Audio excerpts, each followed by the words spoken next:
A paz de Deus, nosso Pai, e de nosso Senhor Jesus Cristo. Este é um canal de opinião, reflexões e análises bíblico. Você que não é inscrito no nosso canal e assiste os nossos vídeos, por gentileza é só clicar aí abaixo e você se inscreve no nosso canal e você recebe os nossos vídeos de primeira mão. Todo vídeo que sobe na plataforma digital, o YouTube lhe comunicará através de uma notificação. Nosso compromisso aqui é um compromisso genuíno, voltado para a nossa fé cristã, naquilo que cremos, naquilo que acreditamos e naquilo que defendemos. Deus abençoe todos os que têm compartilhado nossos vídeos, vossos familiares, amigos, parentes, e que têm nos ajudado a divulgar este gigantesco trabalho, que é um trabalho genuíno, né, da nossa fé, alinhado às Escrituras Sagradas. Temos aqui um compromisso seríssimo, genuíno e autêntico com a nossa fé cristã. Esses vídeos que gravamos aqui, ele tem um propósito não de atrair o povo para mim, mas de levar o povo a Cristo. Que o povo de Deus seja sua mente ativada, sua mente aberta, para entender, irmão, a nossa fé cristã, naquilo que acreditamos. Deus abençoe todos que têm compartilhado os vídeos, têm se inscrito no canal, têm feito seus comentários. É muito importante para o avanço do canal. Nosso vídeo de hoje vai ser o seguinte tema.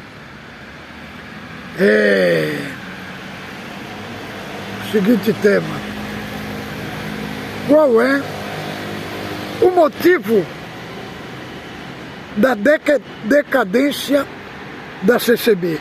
Quais são os motivos da decadência da CCB? Este é o assunto que vamos abordar nesse vídeo de hoje.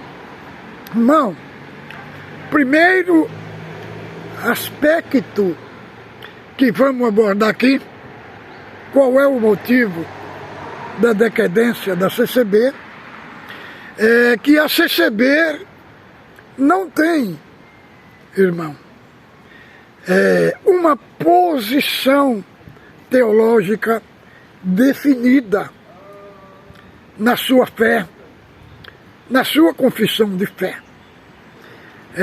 Nós vimos, como tenho mais de 44 anos dentro da CCB, ouvindo os atendimentos nos cultos, nas igrejas, nós vemos que eles fazem uma mescla de calvinismo, arminianos, entendeu? Pelagianos. Então, você não sabe o que é o que o governo da congregação defende. Irmão, isso é muito sério, porque traz enfraquecimento para o povo. O povo não sabe o que é que eles creem e o que é que eles defendem. No culto, um ancião defende uma doutrina de uma forma, no outro, o outro defende de outra forma. Então, irmão, a igreja fica fragilizada, porque não tem o ensino genuíno das Escrituras Sagradas. Segundo ponto que nós vamos abordar aqui é o seguinte: na congregação eles defendem o conceito da salvação pelas manifestações dos dons, pelas experiências espirituais.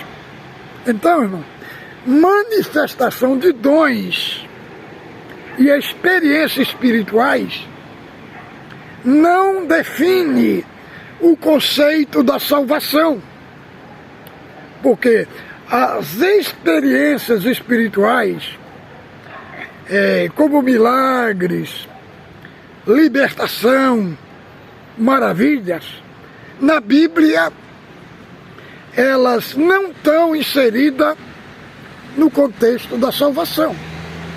Apenas elas estão inseridas no contexto da manifestação do poder de Deus.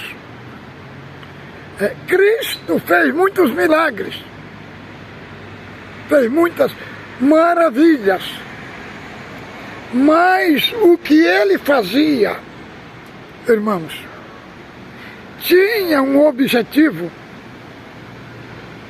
de ele se revelar ao povo e trazer o povo para o arrependimento, para a fé, para o povo crescer nele. Maravilhas, testemunho, experiências espirituais, irmãos. Isso daí não faz parte da obra da salvação. Por quê? Os milagres na igreja primitiva, os milagres e as maravilhas apenas autenticava ou as pregações ou a missão dos mensageiros. Autenticavam que a sua missão era verdadeira. Então, Deus ia e operava milagres pelo Espírito Santo para autenticar a missão dos apóstolos, para autenticar as missões daqueles que Deus se servia na esfera da igreja primitiva. Os milagres eram apenas para autenticar a missão dos enviados. Então, na congregação, se enfatiza muito, irmão, os dons e os milagres. E a obra mais gigantesca, que é a obra da salvação, é deixado lá no escanteio, para trás. Só para os irmãos terem uma ideia. Paulo, 2 Coríntios, no capítulo 12, lá fala do espinho na carne, e que ele foi arrebatado ao paraíso de Deus e ouviu palavras inefáveis de que um homem não é lícito de falar. E ele fala assim: de um assim me gloriarei eu, passarei as visões da revelação do Senhor. Aquilo ele estava falando dele. Mas quando ele foi falar desse impacto sobrenatural, ele falou: eu falo isso para que ninguém cuide de mim, mais do que em mim ouve, do que em mim vê. Veja bem, o que Deus fez com ele na eternidade, né, ele falou que ele não ia contar para o povo, para que o povo não visse nele mais do que nele ouvisse e do que nele visse. O que era que o povo ouvia dele? A pregação da palavra. E o que era que o povo via nele? O testemunho da sua vida autêntica cristã. Então, esses dois aspectos ele pôs. Então ele falava, eu não falo isso, mistério, para que ninguém cuide de mim, mais do que em mim ouve, do que em mim vê. Então, os dois elementos essenciais, além dos milagres que Deus fazia com ele, os dois instrumentos essenciais era a pregação da palavra e o testemunho autêntico da sua vida cristã. Então, veja qual era, irmãos, como que os apóstolos ensinavam. Deus fez muitos milagres com eles, mas eles não ponham os milagres como modelo para a igreja. O modelo para a igreja era a pregação da palavra e uma vida autêntica cristã. Isso é que ele se preocupava para expor para o povo. Irmão, outro ponto que vamos abordar, porque a decadência da CCB,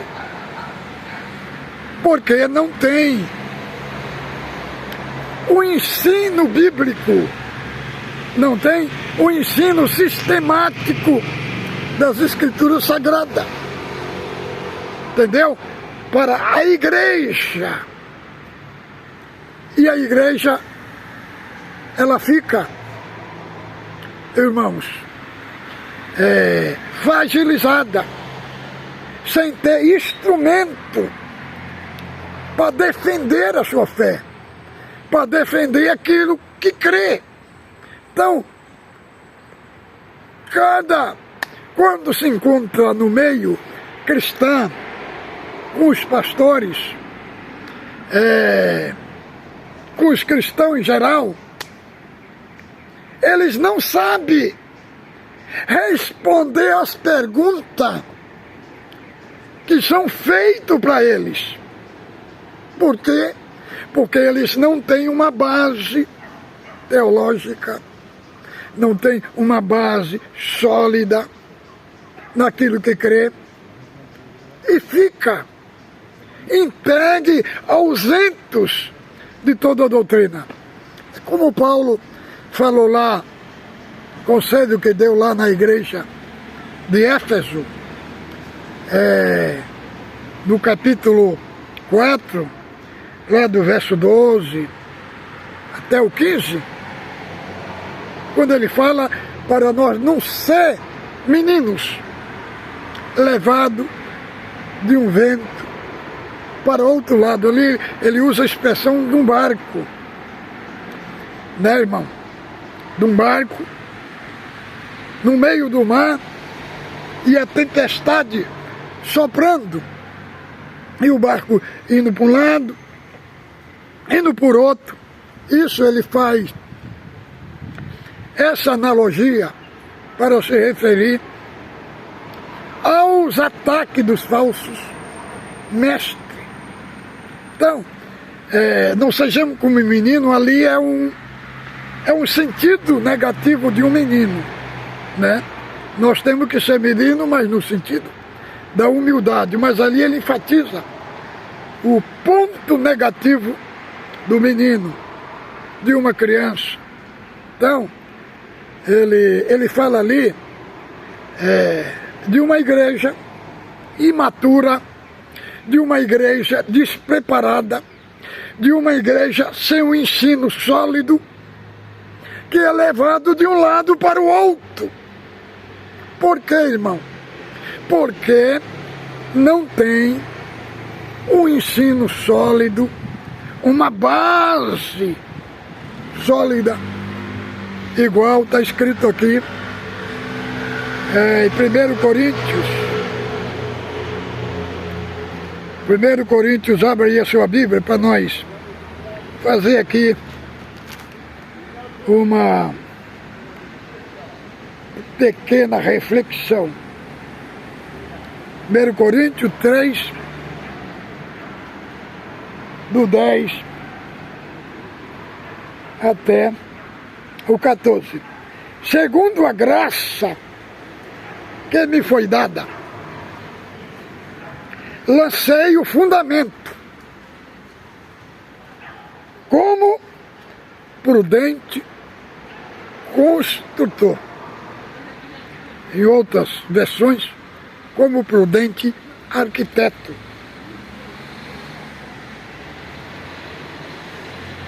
Outro edifica sobre ele, porém cada um veja como edifica. Então, irmão, os apóstolos, segundo a graça de Deus que lhe foi dada, ele lançou o fundamento como sábio arquiteto, entendeu? Como sábio arquiteto, construtor. Então, a doutrina apostólica, os apóstolos aqui, eles enfatizam que eles eram o construtor. Aí, ó, porém, cada um, somos nós, a igreja, cada um,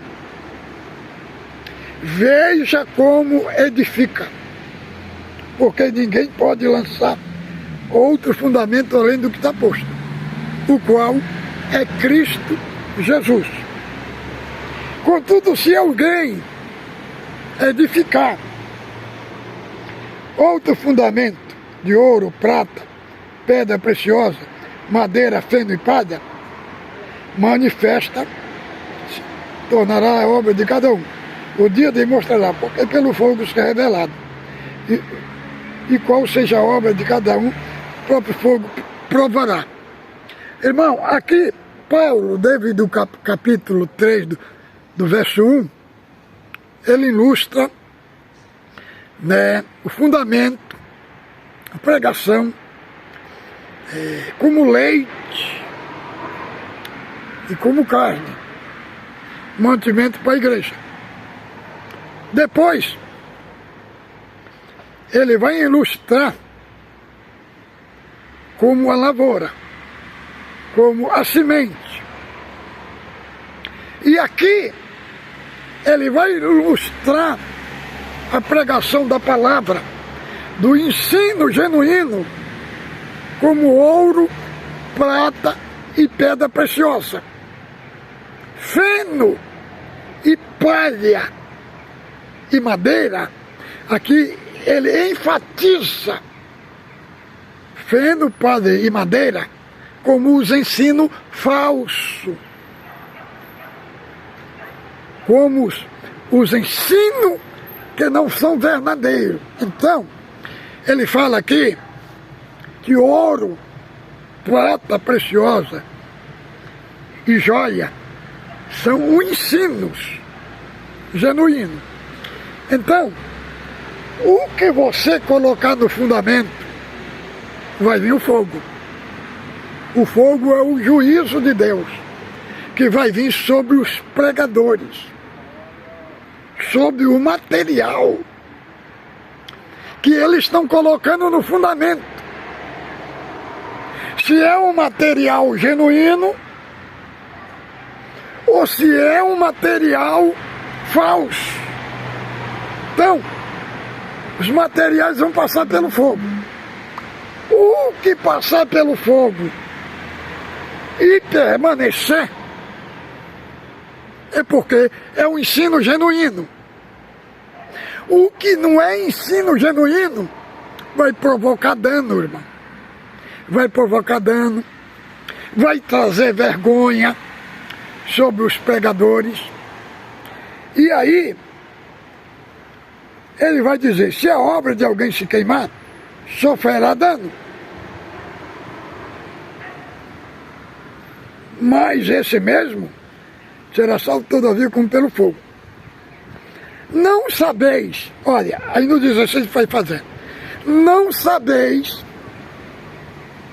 que sois o santuário de Deus e que o Espírito de Deus traz em vós, está em vós? Se alguém destruir o santuário de Deus, Deus destruirá. O que significa isso, irmão? A igreja é o santuário de Deus. O pregador que leva a igreja uma pregação que é feno, palha, madeira, são pregação falsas, que não está alinhado a Cristo. Então, o que vai acontecer? Essas pregação falsa vai trazer dano à igreja. E por causa do dano à igreja, fala assim, aquele que destruir o templo de Deus, Deus o destruirá. Destruirá como, irmão? Rompendo a unidade da igreja, destruindo a unidade da igreja, com ensino falso. Está escrito aqui, ó, que aquele que fizer isso será destruído também por Deus. Então, é muito grave, irmãos. Você está numa igreja, você está na igreja, igual na CCB, que as pregações não são alinhadas a Cristo, não são alinhadas à genuína fé. O que vai acontecer? O povo vai crescer com pau, com madeira e com feno. Material, irmão, material falso, material que vai provocar dano e vai provocar prejuízo, como está dentro da CCB. Outra coisa, irmão, grave na CCB é colocar o que eles pregam como palavra de Deus, irmão. Não tem como, irmão. A única fonte é essa daqui, irmão. Outras fontes são perigosas, são areia movediça, que não traz segurança para o povo, que enfraquece o povo, que não faz o povo ser forte. Irmão, no dia de Pentecostes, quando o Espírito Santo foi derramado na igreja primitiva, nós encontramos em Atos 2:42 o que o derramamento do Espírito Santo produziu. Não foi só falar em língua, irmão. Foi outra coisa muito mais gigantesca. Ali nós encontramos a base da igreja. Veja bem, leia aí comigo Atos 2:42. E perseveravam na doutrina dos apóstolos, na comunhão, nas orações e no partir do pão. Perseveravam na doutrina dos apóstolos. Isso que o batismo do Espírito Santo produziu, fez nascer na igreja. Perseverar na doutrina, na comunhão, no partir do pão. No 47 fala, e Deus fazia muitas maravilhas pela mão dos apóstolos. Então teve uma base que foi produzida no dia de Pentecostes. Então, irmão, uma igreja que cresce sem ter uma linha de pensamento definida é muito perigoso, irmão, porque a base doutrinária é ela que defende a nossa fé, é ela que nós somos questionados e nós respondemos as perguntas dentro da base doutrinária, dentro dos pilares doutrinários. Uma igreja que não tem um pilar, os pilares doutrinários definidos dentro dela, irmão, é uma igreja que igual está escrito em Efésios 4, 13 ao 15, é levado pelo vento, de um para o outro lado. Então, irmão, toda a igreja bíblica, os que estão na frente, eles têm, irmão, uma confissão de fé definida. Todos pregam dentro daquela linha. É igual, você vai na Assembleia de Deus, os pastores, eles têm uma linha definida.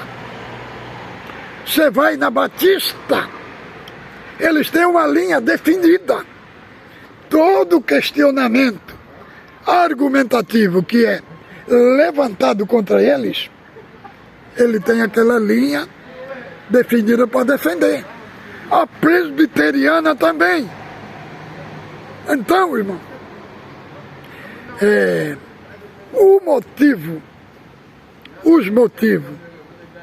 que eu estou colocando aqui, uns 10%, são muitos os motivos que está mostrando porque a congregação, a CCB, está no estado de decadência, irmão, e decadência espiritual. Cada um prega o que quer. Outra coisa, irmão, outra coisa, substituir a palavra genuína, que é isso que nós vemos dentro da CCB, substituir a palavra genuína por pregações sentimentalistas, ou pregações de promessas, irmãos, cria um povo dentro de uma espiritualidade falsa, dentro de uma espiritualidade sem base nenhuma. Você vai nos cultos, irmão, é só gritaria. É só gritaria. E isso, quem provoca isso no culto, é os cooperadores, de jovens, é os anciãos. Você senta ali do lado, culto, que você não entende nada. Entendeu? É uma verdadeira desordem. Não tem ordem, irmão. Não tem ordem. Irmão, este contexto de provocar alegria na igreja através de pregação sentimentalista, deixa eu falar para o irmão, as multinacionais nos cursos tem técnica que faz tudo isso aí. Faz a pessoa chorar, faz a pessoa se emocionar. Existem técnicas, irmãos, para fazer isso. Então, o povo cresce dentro de um ambiente sentimentalista, emocionalista, que não tem nada a ver com Cristo e não tem nada a ver com o Espírito Santo, irmão. Então, é esse o meu assunto de hoje. Então, fique com Deus, ósculo santo no vosso coração.